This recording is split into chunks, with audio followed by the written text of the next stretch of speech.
대구 한우 맛집 경성한우가 10월 한 달간 점심 특선 언양 불고기 이벤트를 진행합니다. 가격 할인, 무한 서비스, 신선한 명품 한우와 가격에 놀라 다시 찾는 대구 한우 맛집 경성한우로 오세요. 대구를 빛내는 명소 한우의 진미 경성한우입니다.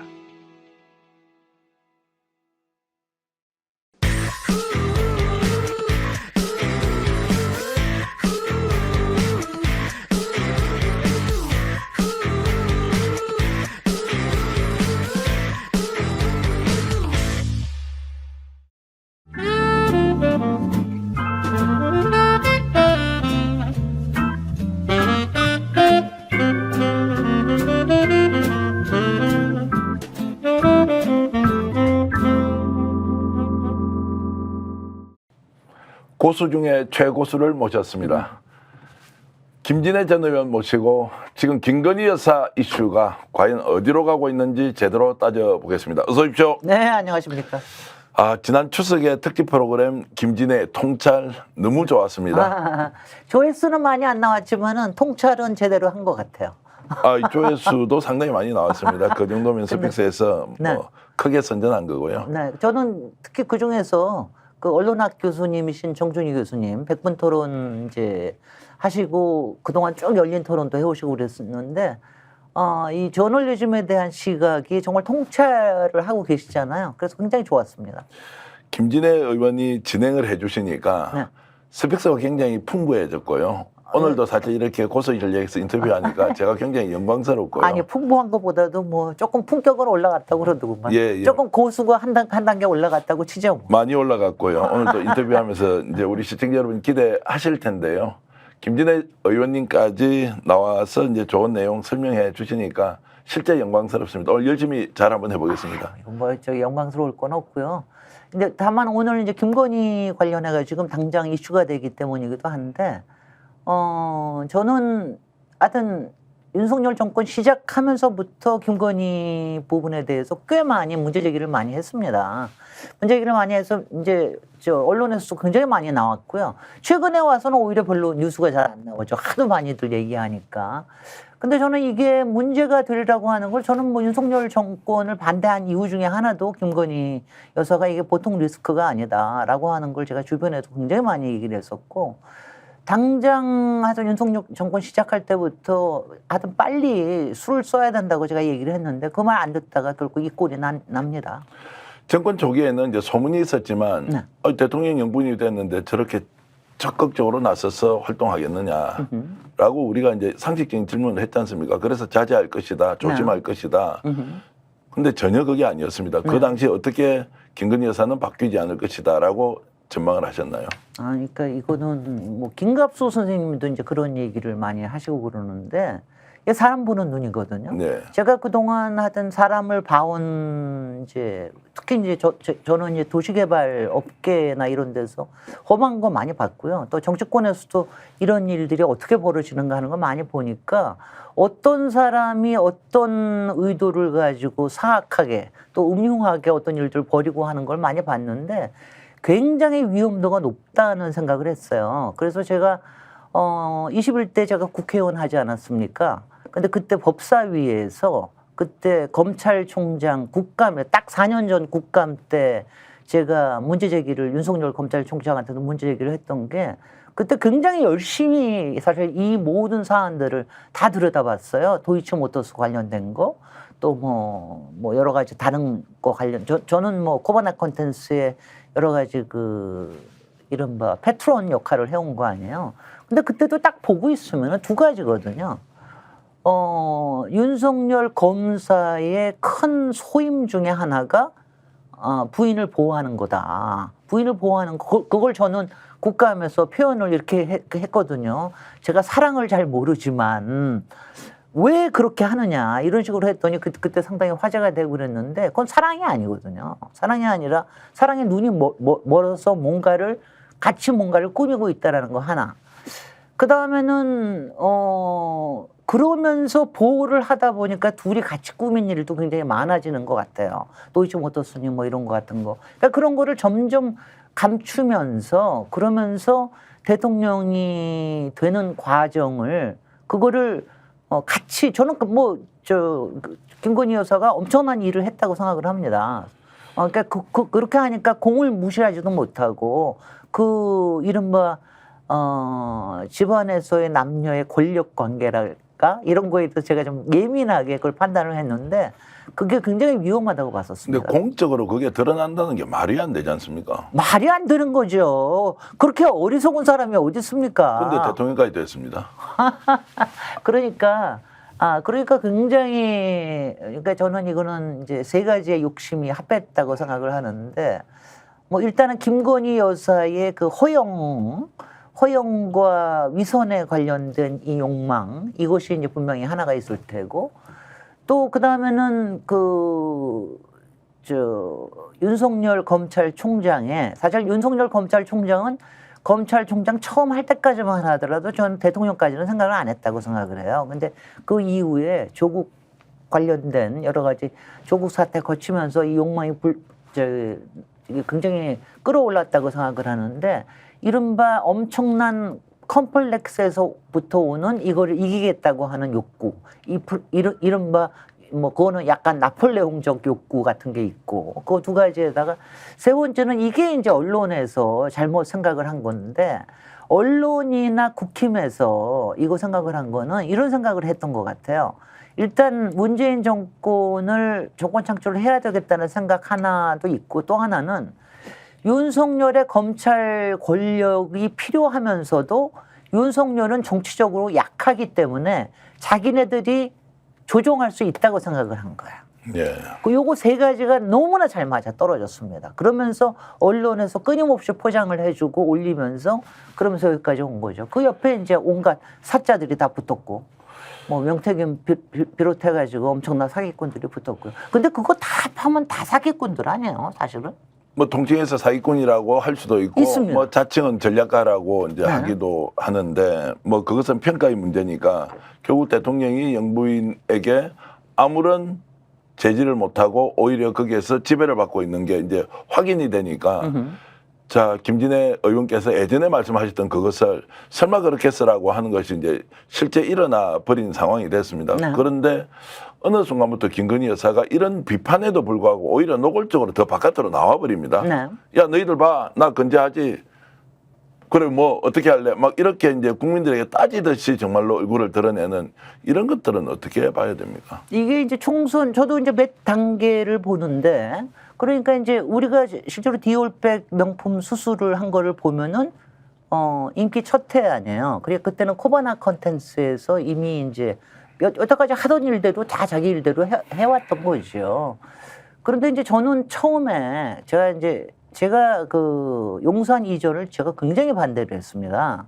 근데 그 반대를 한 이유가 뭐냐면은 물론 제가 이제 서울이라고 한 도시에도 이게 굉장히 영향을 끼친다라는 것 때문에 반대를 했지만 제가 이 얘기를 했거든요. 그러니까 청와대라고 하는 거는 일종의 국정의 시스템이 갖춰져 있는 데다. 근데 이 시스템에서부터 벗어나오면은 나머지가 통제가 잘 안 된다. 그러니까 용산에 나옴으로 해서 여러 가지 안보 상황이나 이런 것뿐만이 아니라 실제로 컨트롤이 안 됩니다. 대통령이 어디를 돌아다니는지, 그 안에 누가 들어오는지, 이거 굉장히 문제 있다. 거기다가 제2부속실을 안 만드는 거, 이것도 굉장한 문제가 있다. 왜냐하면 제2부속실을 안 만드는 핑계 하에 김건희 여사가 마음대로 돌아다니게끔 만드는 시스템이다. 이거 자체가. 저는 용산에 간 거는 그 이유가 굉장히 크다고 생각해요. 대통령도 얽매이기 싫어하는 거. 그다음에 김건희 여사도 자기 마음대로 다니고 싶어 하는 거. 이거 두 개가 상당히 큰 원인 중에 하나였다고 생각을 하는데 그러면서 아마 처음에는 조금 조심은 했을 거예요. 왜냐하면 뭐 사실 눈에 보이고 이러는 게 있지 않습니까? 그리고 아마 첫 1년은 사실은 첫 1년 반째는 이제 외국 돌아다니는 거에 재미를 많이 붙였죠. 그래가지고 작년 이맘때까지만 하더라도 부산 엑스포에 올인하고 그리고 그때쯤 되면은 그러니까 모든 게 다 괜찮을 거라고 생각을 했을 거예요. 작년 이맘때를 돌아보십시오. 이재명은 이제 감옥에다 집어넣고 구치소에다 집어넣고 그 다음에 10월 재보궐선거 이기고 그다음에 엑스포 따고 나면은 이제 그다음에 총선까지 이긴다. 이거였지 않습니까? 네. 근데 이거 해가지고 나름대로는 저는 상당히 그때는 그러니까 뭐 사실 뭐 쇼핑하러 도아니고 이런 거 보면 웃기긴 하지만 그래도 나름대로는 열심히 퍼스트 레이디로서의 면모를 보이려고 노력을 했던 것 같아요. 그러다가 디올백 사건이 터지지 않았습니까? 거기에다가 그때가 언제냐면은 재보궐선거 지고 이거 뭐 앞으로 총선에 이길 저기가 없는 상태에서 디올백 명품백 수수가 터지고 나니까 이거는 이제 도저히 안 되겠으니까 그래서 그동안 숨었잖아요. 6개월 동안 숨었잖아요. 6개월 동안 숨으면서 아마 총선에 이기기 위해서 별짓을 다 했을 겁니다. 근데 총선에 이기기 위한 것보다는 저는 항상 그 김건희 여사나 대통령의 목적은 크게 이긴다고 정권을 어떻게 한다라는 게 보다는 자기 편을 어떻게 만드는 거에 훨씬 더 관심이 있다고 생각을 하니까 그거 하느라고 열심히 하다가 일단 총선 망했잖아요. 총선을 망하고 나니까 그래도 108석은 건지지 않았습니까? 그때 딱 태도가 변화가 된 게 제가 그거 보면서 정말 절망을 했는데 그때 포기하고 절망을 했는데 그러니까 대통령이 그 전까지만 하더라도 그러니까 총선 때까지만 하더라도 희망을 약간의 그래도 정석적으로 뭘 해보려고 하는 걸 했는데 그다음부터는 이제 막 나가기 시작을 한 것 같아요. 그러면서 한두 달 시간을 벌면서 자기네들의 작전을 다 짠 거죠. 민정수석 만들고 검찰 조직 다 바꾸고 그다음에 저기 108석을 컨트롤하기 위한 그 당을 네. 완전히 장악을 하고 이거 하는 작업을 다 하고 난 다음부터는 지금 거침없이 하고 있는 중이에요. 근데 원래 계획대로 안 되면 한 1년 정도 해보고 모든 것이 이제 수포로 돌아갔지 않습니까? 그럼 큰일 났다. 이게 잘못됐기 때문에 새롭게 궤도 수정을 해서 국민들의 신임을 좀 얻고 원래 이제 정권을 잡았을 때는 목적한 바가 있었을 거 아닙니까? 이런 쪽으로 돌아가지 않는다. 그러니까 정교한 대표님 같은 분이 대통령이 되셔야 되는데 그게 통상적으로 그게 상식적인 거 아닙니까? 근데 제가 이 질문 드리니까 약간 이제 제가 좀 약간 비웃듯이 약간 비웃듯이 왜냐면 얘기하잖아요. 너 아직 이런 거 몰라? 아하. 지금 이런 정말 이제 어리석은 질문 할래? 뭐 이제 이런 느낌이어서 솔직히 이제 저도 그 마음이 있긴 하지만 네. 그러면 궤도 수정을 이제 할 수도 있었을 텐데 전혀 네. 하지 않고 오히려 더 에라 모르겠다 108석 됐으니까 이제 우리 막 가자 이제 이렇게 간다는 게 더 놀랍지 않습니까? 놀랍습니다. 저도 놀랍습니다. 제가 그 사인을 처음으로 봤을 때가 MBC 그 바이든 날리면이었을 때예요. 그러니까 MBC 바이든 날리면 했을 때 그때 제가 처음으로 그 위험 신호를 읽었어요. 바이든 날리면 했을 때 저는 당연히 그냥 무서 같더만 제가 어쩌다가 말 실수를 좀 했습니다. 그리고 넘어가는 게 정상이잖아요. 또 별일도 아니잖아요. 별일도 아니에요. 예, 예. 그리고 뭐 대통령이 그래 조금 말을 험하게 하고 좀 그러지. 대통령 뭐 이 새끼 갈 수도 있지 뭐 지금 혼자 말인데. 그리고 그때 바이든한테 또 좀 저기도 당하고 수모도 예. 당하고 그랬잖아요. 예. 그러니까 우리도 좀 그러고 그러는데 그럴 수도 있지 뭐. 예. 그럴 줄 알았거든요.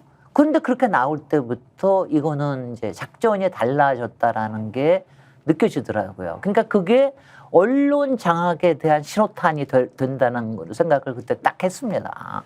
그러니까 그러니까 몇 가지가 있잖아요. 우리가 일본에 대한 거, 그러니까 외교에 관련돼 가지고 생긴 문제, 미국에 납작 엎드리는 거, 그 다음에 그 유럽에 가가지고서는 이 무기나 이런 거 가지고서는 그냥 여러 가지 환심을 살려고 하는 거, 이것도 기존을 완전히 깨는 거가 있고요. 그 다음에 언론을 이렇게 장악하려고 그러는 것도 있고, 그 다음에는 우리가 생각이나 했습니까? 솔직히 우리가 아무리 그래도 후쿠시마 오염수나 아니면 독도 문제나 아니면 항일 투쟁에 관련된 문제나 독립기념관 문제나 이런 거는 우리 상식으로는 도저히 어떻게 저렇게 해 이거잖아요. 근데 그거를 하는 게 본인의 돌파구라고 생각을 하는 것 같아요. 그리고 그거 말고도 또 하나가 지금 또 큰 거 하나가 의료 문제 이런 거 네. 있지 않습니까? 그러니까 이게 그러니까 기존의 시스템을 파괴해서라도 본인의 실적을 뭔가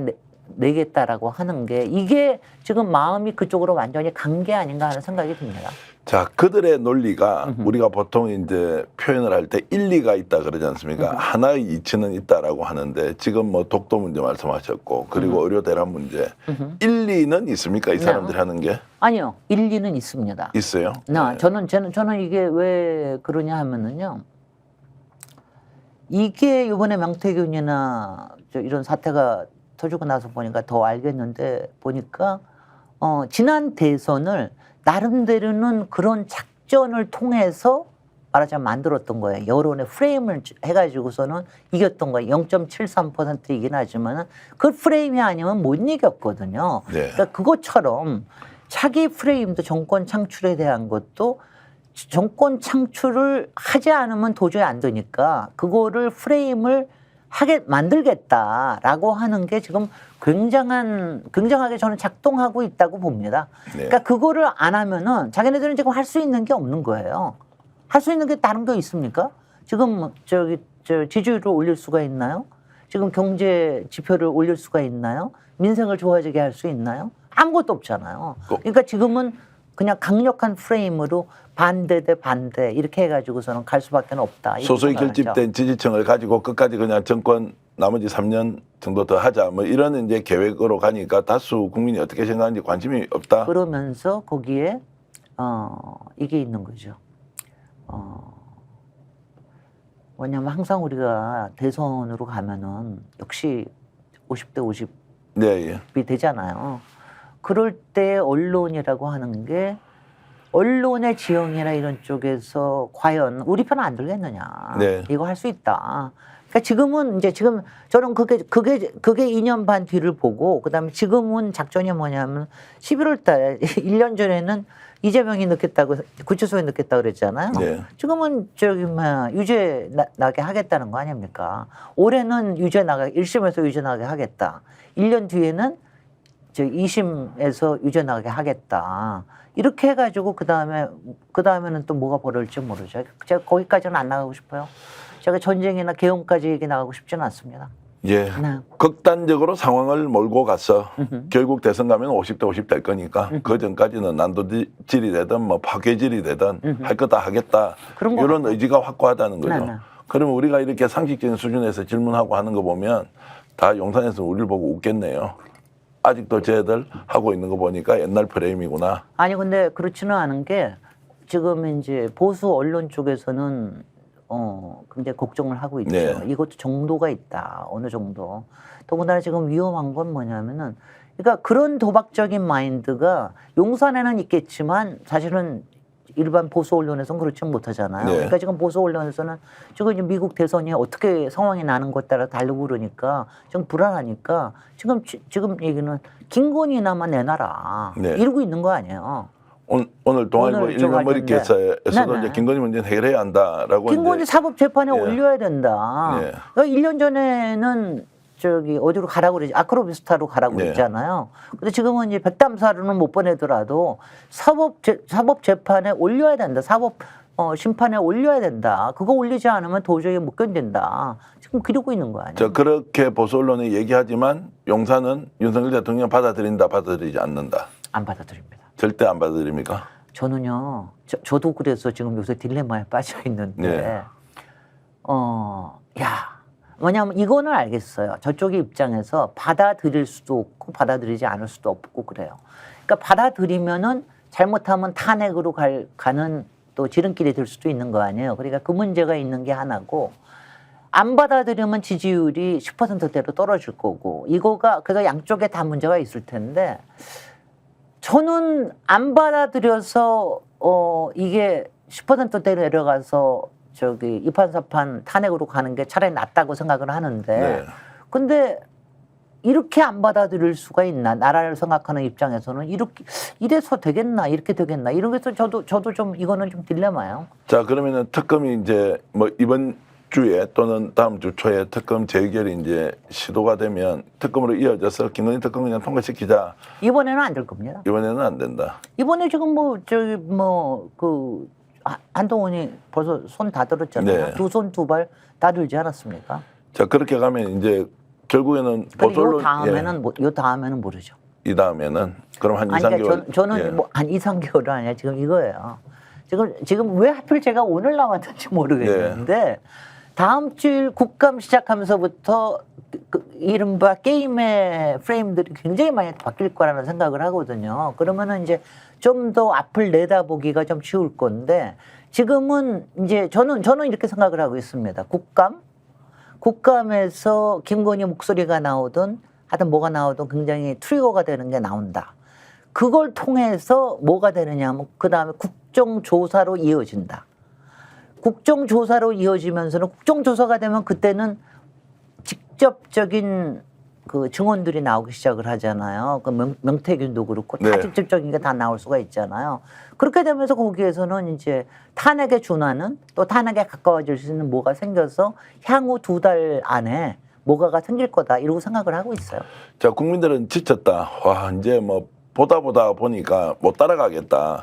그래서 포기를 좀 하는 마음도 있는데 이것이 이제 차곡차곡 쌓여 있다고 보는 게 맞습니까? 아니면은 지금 뭐 야당, 민주당, 조국혁신당 쳐다보니까 탄핵 못 시키겠다라고 하면서 포기를 하는 것으로 봐야 됩니까? 어떻게 볼까요? 아니 그것도 뭐 우리가 지금 얘기할 수는 없죠. 예. 그러니까 우리가 지쳐 있는 건 사실입니다. 우리가 4월 달에 잠깐 총선 끝나고 반짝했다가 그러다가 조금 에너지가 떨어졌다가 요새 지금 다시 여러 가지 이제 비리, 부패 문제가 나오니까 다시 반짝하고 있는 건데 저는 국민의 에너지는 항상 잠재해 있다고 생각을 해요. 물론 지금 여러 가지 경제 문제나 우리의 민생 문제가 워낙 힘들기 때문에 다시 예전처럼 그러니까 저는 이게 지금 이제 고민이 되는데 7년 전이죠. 그러니까 우리가 탄핵을 했던 게 그러니까 7년 전처럼 광화문에 그렇게 다시 모이는 게 하나의 방법이냐 아니면 조금 또 다른 방법을 생각을 해야 되느냐는 지금 고민을 할 때입니다. 왜냐하면 지금요 많이 안 나오는 이유 중에 하나가 스픽스가 너무 잘하셔서 그래요. 유튜브 때문에 유튜브를 예. 다 아니 내가 이 자리에 앉아서 이거 다 볼 수 있는데 예. 내가 꼭 그 자리 그리고 거기서 이 형이면 돈도 보낼 수도 있고 다 네. 그러는데 일부러 꼭 거기 나갈 이유가 있나 이런 것들이 꽤 많거든요. 원래 이제 미래를 내다보는 이제 시각이 남다르시니까 그러면은 광장에 모이지 않는다면 어떤 광장이냐. 어떻게 이제 가느냐 그게 좀 궁금한데 한번 바로 좀, 그거예요. 예. 바로 아니 그래서 저도 고민만 하고 있어요. 그러니까 그래도 이게 몇 가지 사례로 우리가 예측할 수 아니 있잖아요. 그러니까 저는 하여튼 국감에서는 트리거가 되는 건 나올 거라고 생각을 합니다. 그래서 이른바 실제적인 광장에서 일어나고 있는 불길이 올라오리라는 거는 확실해요. 근데 그러다가 무슨 이벤트가 생겨야 돼요. 그래서 그렇게 무슨 이벤트가 생겨가지고 여기에 무슨 이제 그 사인을 하는 게 됐든 뭐 연설을 하는 게 됐든 아니면 뭐가 됐든 간에 그런 거를 한번 모을 수 있는 게 뭐가 필요하리라 하는 생각은 하고 있습니다.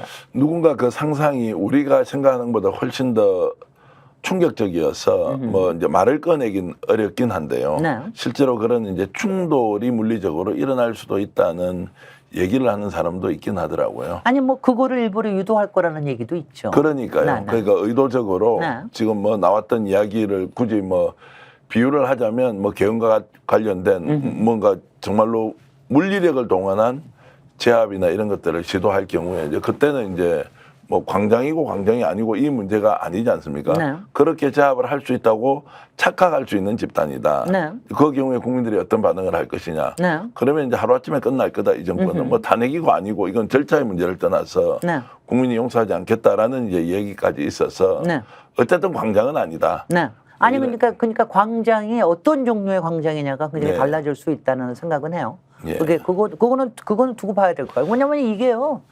지금 이제 꾸역꾸역 20%대를 맞고 있잖아요. 지금 이거 특히 갤럽 같은 것도 지난주하고 이번 주는 안 하잖아요. 그러니까 이제 20%를 겨우겨우 맞고 있는데 이게 갑자기 떨어지는 거는 그리고 지금 아주 정말 흥미롭게도 박근혜 탄핵 때하고 비슷하게 지금 흘러가고 있잖아요. 새로운 단서들이 막 나오는 것부터 또 국감하고 국정조사하고 쭉 연결되는 것부터 해가지고 굉장히 비슷하게 하고 있기 때문에 다만 굉장히 다른 건 뭐냐면은 국힘이 내부가 너무 요란스럽다는. 아니 그러니까 뭐 사실은 딱 다른 건 두 가지예요. 국힘의 내부에 차기 주자가 명확하지 않다라는 거 하나. 그 다음에 대통령이 검찰 출신이라는 검찰권을 여전히 요거 두 개만 다르지. 나머지는 굉장히 비슷한 형태로 흘러가기 때문에 어떻게 될지는 두고 봐야죠. 예, 뭐 질문을 좀 더 드리고 싶지만 좀 내용이 좀 부적절할 것 같아서 일단 이것은 왜냐하면 이거는 저거 합니다. 저희도 이렇게 여기저 사람 만나서 예. 3, 3, 5 어떤 방식이 좋을까 고민들을 하거든요. 네네. 네. 자, 조금 속도감 있게 이제 질문을 좀 드리겠습니다. 김건희 여사 지난 총선 때 공천 개입했습니까? 안 했습니까? 당연히 한 거죠. 당연히 했죠. 지금 여태까지만 나온 것만 하더라도 당연한 공천 개입이고요. 그러면 김영선 전 의원뿐만 아니라 다른 의원도 적극적으로 했다. 이원모까지 이제 나왔으니까 이원모 네. 외에도 있을 것이다. 저는 있을 거라고 보고요. 예. 그게 국회의원뿐만이 아니라 저는 지방자치선거에서 오히려 더 장이 컸기 때문에 거기에 있었을 거라고 생각을 하고 지난 총선에서 당연히 있었을 거라고 생각하고요. 김영선뿐만이 아니라 다른 곳도 있었을 거라고 생각이 돼서 그리고 뭐 지금 이제 명태균을 통해서 나오는 여러 가지 그 뭐 이제 텔레그램 메시지나 이런 것들 보면은 이런 게 보이는 거예요. 이게 보면은 우리가 아니 근데 이제 이게 속상한 건데 직접적인 증거가 안 되니까 저쪽에서는 사법 처리는 안 된다라고 맨날 주장하는 거 아니에요. 네. 그러니까 사법 처리가 될 만큼의 증거는 되지 않는다. 근데 우리는 보면은 정황 증거는 확실하게 모든 거에 개입했다라고 하는 게 지금 다 보이잖아요. 아니 저는 김건희 여사가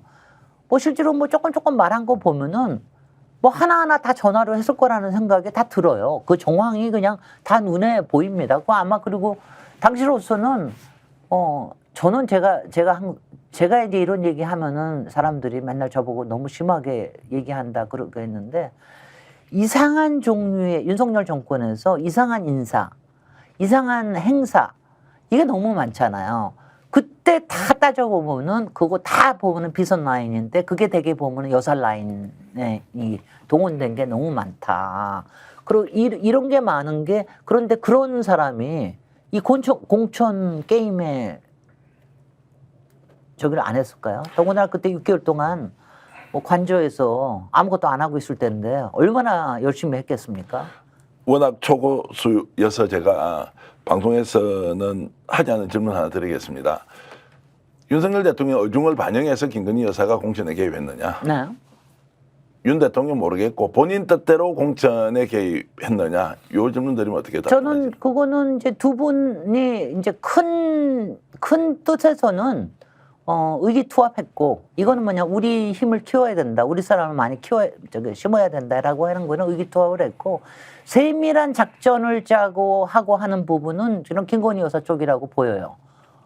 왜냐하면 이제 솔직히 윤석열 대통령이 그렇게 세심한 분 아니잖아요. 그리고 뭐 이제 구창게 조금하게 하는 건 그렇게 하시는 분이 아니라서 그거 하는 사람은 아마 김건희 여사와 김건희 여사를 도와주는 그 비선 라인보다는 거기에 이제 대통령실 라인들이 있잖아요. 그쪽이 있을 테고 그 다음에 아마 전혀 모르게 하지는 않았을 거라고 생각합니다. 중간중간에 저기 하고 그리고 대통령께도 얘기해가지고 가령 뭐 여러 가지 왜 행사 다니고 그랬잖아요. 왜 그 총선 때 20몇 번인가 다녔잖아요. 그거 하나 쓸데없는 거 다닌 거거든요. 다니면서 정말 그 공약이 그야말로 비리 공약의 공약들을 한 거. 그거 보면은 저는 그거 딱 보면서 여사 냄새가 너무 난다. 이 질문 드리는 것은 이제 공식적인 정무 라인이 있지 않습니까? 네. 또 여의도 출신들 네. 이 사람들의 의견은 점점점 배제되고 네. 김건희 여사의 비선 라인 의견이 반영되는 그 구조로 용산이 만들어졌다는 거죠. 대통령실이 그렇게 운영되고 있는 것 같아 보여요. 예, 그러니까 이제 김건희 여사가 원하는 대로 다 간 것이지. 네. 오히려 이제 특정한 시점 이후에 총선과 관련해서는 윤석열 대통령의 의사가 없거나 아니면 김건희 여사 뜻을 그대로 받드는 방식으로 가버렸다라는 얘기를 제가 들었기 때문에 이제 질문을 실제로 그렇게 구체적으로 들으셨어요? 예, 뭐 제가 이제 만나는 분들이 있으니까 그래서 저는 왜냐하면 구체적으로 나오는 것들이 그러니까 지난 대선 때도요 이상한 개사가가 나오거나 이상한 뭐 맥주 모임이 나오거나 또 뭐 이상한 하여튼 나오는 것들이 굉장히 이상한 행사들이 많이 나오잖아요. 그것들이 저는 다 김건희 여사 쪽에서 머리 쪽에서 나왔다고 생각을 하고요. 이번 총선 과정에서 나오는 것들이 이상한 것들이 그쪽에서 나왔다고 생각합니다. 그래서 이제 김건희 정권이라고 하는 것이 우스갯소리였는데 네. 실제로 김건희 정권이고 지금 대통령실 내부에는 주요 부서마다 말을 제대로 못하는 분위기가 있다는 겁니다. 왜냐하면 좀 심하게 말씀드리면 누가 첩자인지 모르니까. 이번에 김대남 사건이 바로 그거를 예. 드러내게 해준 거죠. 예, 이제 실제로 이제 그렇게 장악이 완전 되어 버렸다. 그래서 이제 우리가 국정농단을 이야기를 하지만 사실상 김건희라는 사람이 국정을 난도질하고 있다라는 이제 표현까지 해야 되는 지경이다. 네. 이제라는 것이기 때문에 김건희 여사 문제가 실제로 이제 어디까지 퍼질 것인지 또는 네. 어디까지 확장될 것인지 정말로 갈피를 잡을 수가 없다. 그 정도로 얘기하는 겁니다. 저도 그렇게 보고요. 이제 제가 박근혜 탄핵 때를 보면은요. 박근혜 정권은 무능했을 뿐만 아니라 그러니까 의욕이 없는 정부였어요. 박근혜 정부는 사실은 뭐 크다랗게 나쁜 짓을 했다라기보다는 의욕이 없어서 일을 제대로 안 했는데 그렇게 일을 제대로 안 하는 게 세월호라고 하는 것 때문에 트리거가 생겼는데 그 사이에 뒤를 보니까 최순실이라고 하는 그러니까 일반 국민으로서는 도저히 용납이 안 되는 그러니까 말하자면 학력이나 경력이나 아무것도 없는 사람들이면서 온 국민이 갑자기 모욕을 느꼈거든요.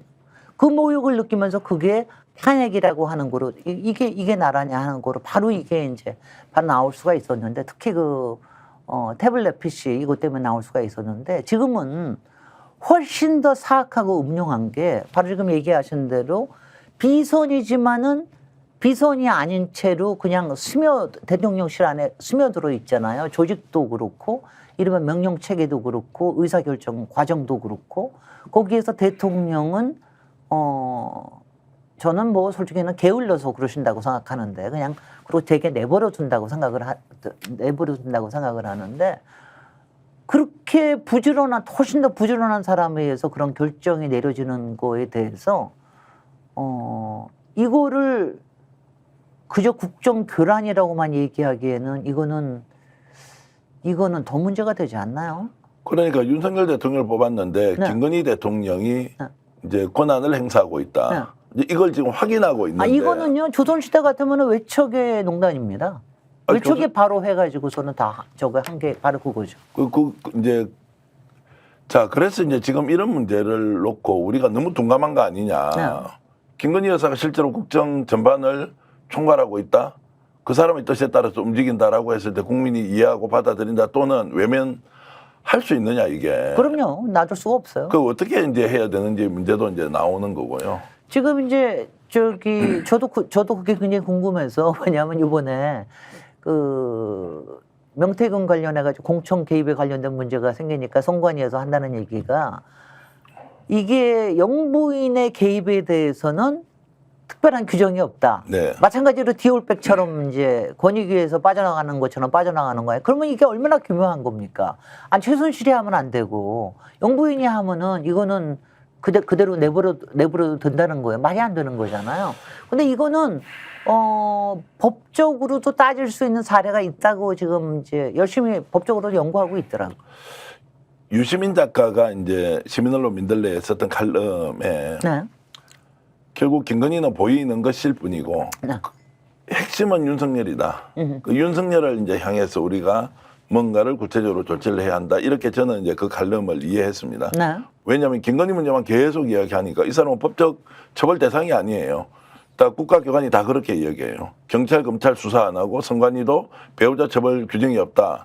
그러면 다시 우리가 정신을 차리고 김건희 문제가 터지지만 이 문제의 최종 종착지는 윤석열이다. 당연하죠. 라고 이제 가야 하는데 네. 워낙 이쪽에서 이제 판을 키우니까 오히려 네. 더 오바를 해버리면 네. 윤석열의 책임이 좀 묻혀버리는 거예요. 네. 그러니까 윤석열의 가장 큰 책임은 방치죄죠. 네. 그러니까 이걸 그대로 방치를 하고 있는 무능하고 국정을 방치해 두고 있다라는 게 가장 큰 거죠. 그러니까. 네. 그러니까 그 부분에 있어서는 그리고 지금 이제 거기에서 만약 이 의사결정 과정에서 만약 김건희 여사의 가령 우리가 이제 의대 증원 2,000명 때도 그 얘기가 굉장히 많이 나왔었는데 만약 이상한 부분에 있어서의 가령 지난번에 인사 부분에서 국무총리 박영선 뭐 양정철 비서실장 소리 나왔을 때도 굉장히 이상하게 생각을 했잖아요. 그러니까 이런 것처럼 뭐가 아주 구체적인 뭐가 있는 거에 관련해 가지고 이런 문제 제기가 될 수 있죠. 자, 이걸 이제 우리도 일반인이 확인하는 마당에 국힘은 김건희를 끝까지 감싸고 갈 것이냐. 저는 못할 거라고 봅니다. 못한다. 네, 저는 어느 시점이 그러니까 왜냐하면 김건희를 내주는 시점이 올 거라고 생각을 해요. 김건희를 어쩔 수 없이 왜냐하면 지난번에 총선 때 어쩔 수 없이 김건희를 그동안 감춰뒀다가 그 다음에 어떻게 했냐면은 그리고 뭐 영수회담도 하고 이랬잖아요. 그리고 그 사이에 민정수석실 만들고 검찰 다 인사하고 그러지 않았습니까? 그것처럼 국힘도 지금 이제 이게 만약 이번에 또 이제 이게 부결이 되고 이런 일이 벌어지고 나면은 지지율은 내려앉을 거거든요. 거기다가 또 김건희 여사는 또 이 와중에 왜 또 외국엔 또 같이 간대요? 난 도대체 이해할 수가 없어요. 이제 이해 못하는 것을 질문을 하면 안 된다고 맞아요. 생각하는데 이해 못하는 거는 현상으로 아니 적어도 이럴 때는 그래도 지금 뭐 백담사로 가지는 않더라도 약간의 근실하는 모습은 보여야 되는 거 아니에요. 근데 그거 안 하고서 간다 그러는 거 정말 웃기는 일이죠. 아까 제가 의원님하고 우리가 상식적인 질문을 하면 됩니다. 어리석다라고 해서 맞습니다. 왜 가는지 질문하고 이러면 오히려 그들이 원하는 이제 상황에 우리가 빠져들 수 있다 이렇게 보고요. 결국 이제 국힘은 자기 주자가 없다. 그다음에 또 총선과 같은 선거가 없다는 것 때문에 김건희 여사와 거리두기를 할 수 없는 상황이 지속되지만 네. 어느 시점에 그러면은 이제 결별을 할 것이냐. 네. 결별의 가능성이 굉장히 높다고 보시는 거죠. 2달 안에. 두 달 안에. 12월 안에. 좀 구체적으로 말씀해 주시죠. 12월 아니라면. 아니야 뭐 이렇게 아니야 뭐 그거예요. 그러니까 저기에 그러니까 국감 끝나고 국정조사 하고 그러니까 국감이 끝날 때 무렵쯤에 국정조사를 꼭 메이킹을 해야 돼요. 그거는 네. 이제 민주당에서 꼭 해야 되는 건데 국정조사를 해야 국감에서는 이제 뭐 별의별 거 다 들고서는 안 나올 거거든요. 근데 국정조사를 해야 제대로 된 증인들을 다 제대로 부를 수가 있거든요. 그래서 그거 하고 나면은 그다음에는 도저히 못 견디는 때가 옵니다. 네. 저는 그 시점이 뭐 12월 아니라고 생각합니다. 서먹긴 건을 국정조사라고 보진 않을 테고 어떤 사건이 이제 하나 터질 거다. 그럼요. 그 안에 터지는 총선 거죠. 개입보다 좀 다른 성격의 무엇이 나올 거라고 좀 이렇게 네. 감각적으로 생각이 드시나요? 듭니다. 듭니까? 듭니다. 이거는요.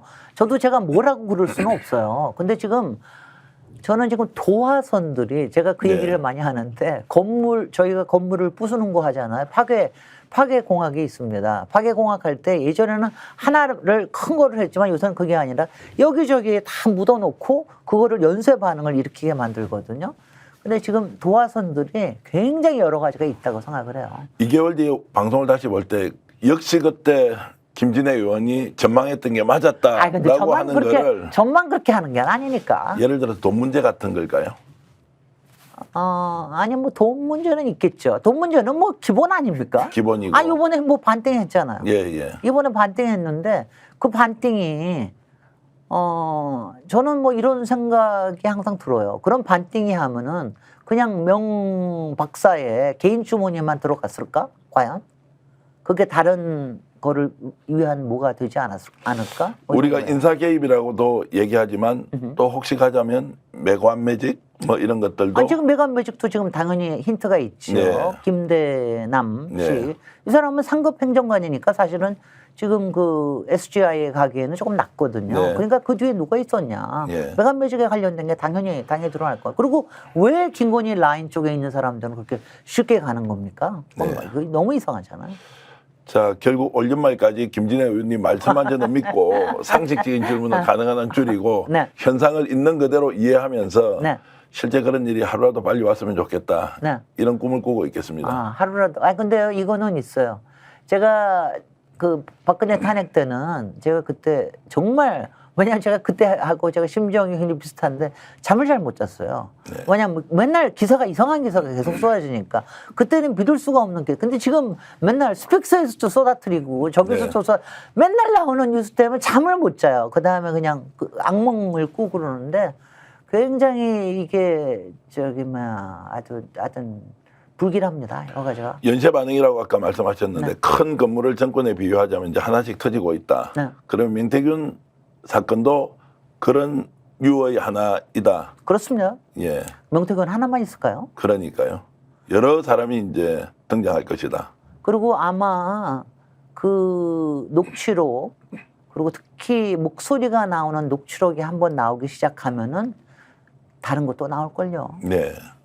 혹시라도 한동훈 대표가 네. 어느 순간에 내가 살기 위해서 결별하겠다라고 대통령이 되겠다는 꿈이 10%로 있다면 그런 결단을 내릴 가능성은 저도 뭐 오늘은 이게 뭐 고수의 전략이지만 어느 만큼은 크게 짚는 거니까 예. 저는 이번에 명태균 사건을 보면서 명태균이 지금 여러 사람을 쓰러뜨렸잖아요. 정치인들, 뭐 안철수, 오세훈, 이준석, 천하람 뭐 다 쓰러뜨리고 네. 있는데 여기에 아직 한동훈은 사실은 안 쓰러뜨리고 있단 말이죠. 왜냐 거기서 비껴갔으니까. 그러니까 한동훈한테 어떤 기회가 온 거는 사실입니다. 그리고 제가 요새 한동훈에게 뭔가를 기회를 주고 있다고 저는 주변에서 막 왜 한동훈한테 기회를 어떤 걸 기대를 하느냐 나보고 그 무망한 기대다 이렇게 제가 뭐 그런 비판도 듣는데 저는 이 생각이 이런 거예요. 한동훈은 당장 차기만이 아니라 꼭 차기 안 되더라도 정치인으로 살아남으려고 그럴 것 같으면은 필연적으로 윤석열과 부딪히지 않으면 안 돼요. 그거 아니면 도저히 살아날 방법이 없습니다. 그럼 그때 부딪히는 거는 그게 어느 때인 게 좋으냐, 어떤 사안을 가지고 하는 게 좋으냐 하는 거는 지금 이제 그 결정을 해야 되는 게 지금 한두 달 안에 있는 건데 지금 이렇게 놔두면은요, 왜냐하면 지금으로 봐서는 국힘이 그냥 스스로 몰락해버릴 것 같거든요. 근데 이럴 때 한동훈이 제대로 역할을 해야 되는 거죠. 이럴 때 그 없는 정치력을 다 어떻게든지 몰아가지고 이거를 뭔가를 만들어내는 거를 한동훈이 해야 됩니다. 그거 아니면 없어요.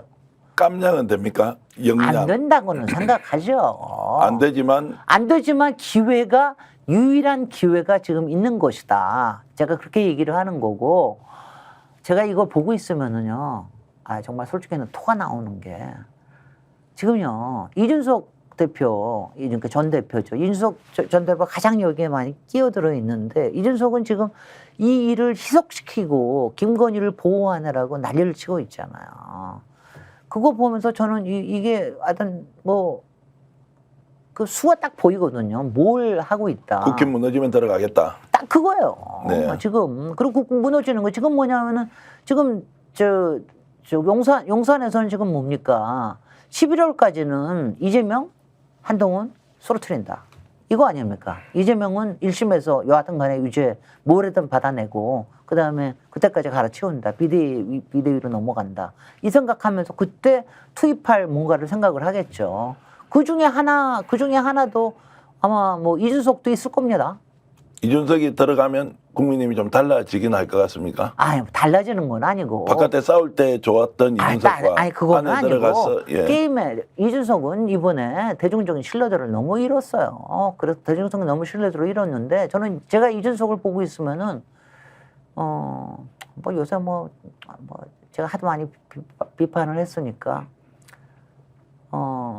이준석은요 너무 일찍 그 거대 정당의 단맛 그다음에 언론이 빨아주는 맛을 너무 일찍 봤어요. 네. 그러니까 그걸 못 잊고 있어요. 네. 그러니까 거기에 가면은 뭔가를 다시 할 수 있다라는 생각을 끊임없이 하고 있는데 정말 진정한 정치인은 그렇게 해서는 안 됩니다. 그렇게 해가지고는 지금요 이준석이 오히려 지금 제대로 정치인으로 왜냐하면 이준석은 굉장히 젊잖아요. 이제 40대 들어갔는데 하려고 그러면은 자기가 얘기했던 양도구역의 문제 그리고 지금 일어나고 있는 국정농단 내지는 국정교란에 이거를 어떻게 쓰러뜨리냐에 자기가 거기에 그야말로 기둥을 하나 세우는 초석을 하나 놓는 이거를 해야지 이걸 하나 해가지고 그 다음에 프레임 바꾸고 이렇게 해가지고 뭐 할 수 있다. 근데 그렇게 할 거라고 생각을 하니까 한심하죠. 네. 명태균한테 애당초에 그 여론조사로 해가지고 넘어갔다라는 게 네. 그런 꼬임에 넘어가는 거예요. 여러 가지 시나리오 중에 하나가 제가 명태균 대표하고 이렇게 전화 통화를 자주 해보면요. 네. 이준석 전 대표에 대해서는 굉장히 보호 본능 같은 게 좀 강한 게 있고요. 그러나 이제 드러난 게 워낙 복잡해서 네. 적극적으로 실드를 치지 못하는데 조금 전에 우리 김 의원님께서 말씀하셨던 걸 보면 국힘 무너지면 이준석이 들어가서 장악하고 그리고 정권은 어느 정도 임기를 보장받는 이런 시나리오도 가능하겠다는 생각은 드네요. 그 생각을 하고 있죠. 그 중에 하나죠. 예. 자, 그래서 이제 지금 이런 상황이 이제 지속되면 올 연말에는 대통령이 탄핵되는 상황까지도 혹시 갈 수 있느냐 아니냐 이렇게. 아니 아무리 빨라도 올 연말까지는 탄핵 못 해요. 뭐 법적 절차 때문에 안 되기도 하지만. 물론 이제 국회에서 하는 거는 국회에서 하는 것까지는 탄핵은 이제 뭐 혹시 가능할 수도 있을지도 모르죠. 왜냐하면 지금 저도 지금 판단이 잘 안 서는데 지금 특검이나 이런 걸 가지고 하는 게 아니라 이것도 지금 향후 국감 이거를 보면서 생각을 해야 되는데 아예 크게 이게 만약 민심에 그야말로 이게 그야말로 배를 넘어뜨릴 정도가 될 것 같으면은 바로 탄핵으로 가는 게 맞을 수도 있습니다. 그 뭐냐면은요 이게 작은 거 가지고 넘어뜨리긴 힘들어도 큰 거 가지고 넘어뜨릴 수는 있거든요. 그리고 이게 지지율이라든가 민심이 정말 크게 움직이면은 헌법재판소나 이런 데서도 그거 뭐 당해낼 수가 없거든요. 감당할 수 없을 수 있다. 저는 그럴 수 있을 거라고 보기 때문에 그렇게 가는 게 좋을지. 근데 지금 아직은 아니라고 봅니다. 조금 더 판단을 해봐야 된다고. 이제 아직은 좀 안개 속이다 이렇게 이제 보고요. 그 부산검정구청장 보궐선거 10월 16일인데 극적으로 여야 대표가 이제 여야가 아니죠. 이제 야당 대표끼리 합의를 했습니다. 이제 이재명 대표하고 조국혁신당. 자, 이것도 천만다행이다는 생각. 또 조국혁신당 평소에 비판하실 때는 지금 왜 이게 보궐선거에 이렇게 힘을 많이 쏟느냐라고 이제 그런 견해를 가지셨는데 어쨌든 이건 잘한 거죠. 단일화한 거는. 그럼요. 왜냐하면 이거는 뭐냐면은요. 가장 저는 불필요한 거에다 힘쏟는 거, 특히 큰 인물, 거인들은요 그렇게 하면 안 되거든요. 저는 솔직히 조국 혁신당에 물론 조국 대표님이 판단을 잘못하신 것도 있지만 조국 혁신당의 조급함 때문에 생긴 것도 있다고 생각하거든요. 왜냐하면 저는 이런 거 있었을 때도 솔직히는 이제 이랬으면 좋았을 거예요. 왜냐하면 당으로서 안 낼 수가 없다 하더라도 그냥 밑에서 내게끔 하고 그다음에 어느 정도 이렇게 갈등이 생겼을 때 대표가 나서서 중재하는 모습으로 갔으면 좋았는데 괜히 갈등의 첨단에 서게끔 해서 그게 안 좋았다고 생각하는데 지금 하여튼 늦었다고 할 때 지금 이제 결단을 내릴 때가 됐습니다. 왜냐하면 한 7일까지는 7일 아니면 10일까지는 해야 되니까. 네, 6일까지 그러니까. 이제 뭐 단일 후보가 나오면 우리 방송 나오고 나는 이제 하루 이틀 뒤에 단일화가 되면 이제 투표 용지는 지키지 않으니까요. 글쎄요. 그렇게 되면 혹시 부산검정구청장이 단일 후보가 이겼다라고 하면은 조금 전에 말씀하셨던 2달 뒤의 좀 전국과 좀 연결이 될 수 있다 이렇게 볼 수도 있습니까? 부산이라는 지역적 특징 때문에. 이거는 있어요. 만약 부산에서 국힘이 지잖아요. 네. 그러면은 용산에서 한동훈을 몰아내기는 아주 좋죠. 한동훈을 몰아내서 비대위로 가자. 더군다나 강화도 지금 이제 강화는 사실은 뭐 야당이 강해서라기보다는 지금 안상수 무소속 후보가 나왔기 때문에 그쪽에서 빠져나가는 게 있어서 자칫하면은 강화에서 질지 모르는데 그렇게 돼가지고 만약 4군데를 다 진다. 그럴 것 같으면은 이제 용산에 힘을 실어주는 꼴이 되죠. 그러면 한동훈이 빨리 쫓겨나는 게 될 수도 있는데 그거는 근데 저는 이거는 큰 변수가 아니라고 생각해요. 큰 변수는 아니다. 작은 일이다. 저는 이거는 전혀 이거 가지고 너무 얼굴 붉히지 말자. 저는 그럽니다. 그러니까 한동훈 대표의 거치 문제까지 연결될 사안은 아니다. 네네. 그리고 그럴 수는 있지만 그렇게 그것 가지고 신경 쓰지는 말자. 오늘 인터뷰 내내 이제 제 머릿속에 계속 남아 있는 게 이게 다이너마이트가 하나로 다 터뜨리는 것이 아니라 연결이 돼서 터뜨려지는 것이라고 보면 이제 이번 보궐선거의 결과를 나중에 우리가 확인하고 나면 굉장히 큰 변수가 될 수 있다는 생각도 듭니다. 그렇습니다. 자, 그래서 이제 지금 우리가 올 연말까지 잘 지켜보겠습니다. 또 의원님 말씀대로 그런 일이 벌어진다. 그리고 조금 전에 말씀하셨던 몇 가지 사례가 2달 뒤에는 봤지. 그때 김진애 의원이 얘기했던 대로 갔다. 근데 하여튼간에 일단 뭐 길지도 않아요. 다음 주를 보면 알아요. 네, 다음 주에. 왜냐하면 국감에서는 첫 주가 제일 중요합니다. 첫 주에 뭘 터뜨리냐. 그다음에 저는 그 목소리를 터뜨리는 사람이 과연 누구일까? 조국 혁신당일까?